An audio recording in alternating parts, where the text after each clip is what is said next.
আমার দর্শকদের কাছে একটা প্রশ্ন। বাংলাদেশে মেইনলি যে শাসন ব্যবস্থা এটা কিন্তু কোনোভাবেই গণতান্ত্রিক শাসন ব্যবস্থা না।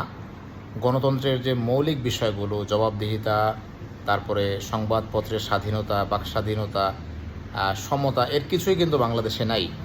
মেইনলি বাংলাদেশে যে শাসন ব্যবস্থা চলমান এটা হচ্ছে পরিবারতন্ত্র, বা আরেকটু সুন্দর করে যদি বলি মাল্টিপল আপনার মনার্কি, বা হচ্ছে মাল্টিপল রাজতন্ত্র, বহুদলীয় রাজতন্ত্র, বা একাধিক মানুষ একাধিক রাজার শাসন, একাধিক পরিবারের শাসন। সো এইটা কিন্তু কোনোভাবেই গণতন্ত্র না। গণতন্ত্র হচ্ছে ইউরোপে যেই সিস্টেম চালু আছে বর্তমানে, এটা হচ্ছে গণতন্ত্র। আর ইসলামের ইতিহাসে বা আরব দেশ, এখন পৃথিবীর কোথাও নাই, আগে ছিল যেটা খেলাফত।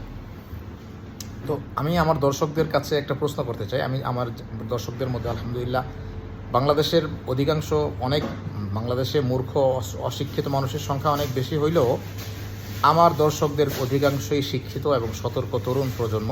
তো তাদের কাছে আমি একটা প্রশ্ন করতে চাই, আর সেটা হইল যে এই শাসন ব্যবস্থাগুলোর পার্থক্য কি আপনারা জানতে চান কি না?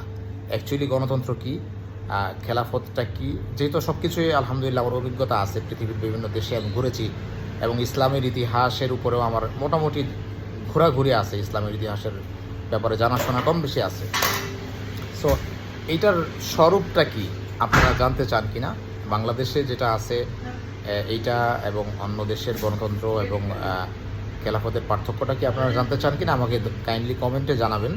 জানতে চাইলে আমি বিস্তারিত ভিডিও করবো, এবং আমার ইউটিউবে কিন্তু বিস্তারিত ভিডিওগুলো যায়। যারা আমাকে ফেসবুক থেকে দেখতেছেন তাদেরকে বলবো যে আপনারা ফেসবুক পেজ ফলো করতে পারেন। একই সাথে আমার ফেসবুক পেজেই ফেসবুক পেজেই ইউটিউব চ্যানেলের লিঙ্কটা দেওয়া আছে, ওমার্স ভিউ, সেটাতেও আপনারা জয়েন করতে পারেন। ভালো থাকবেন, আল্লাহ হাফিজ।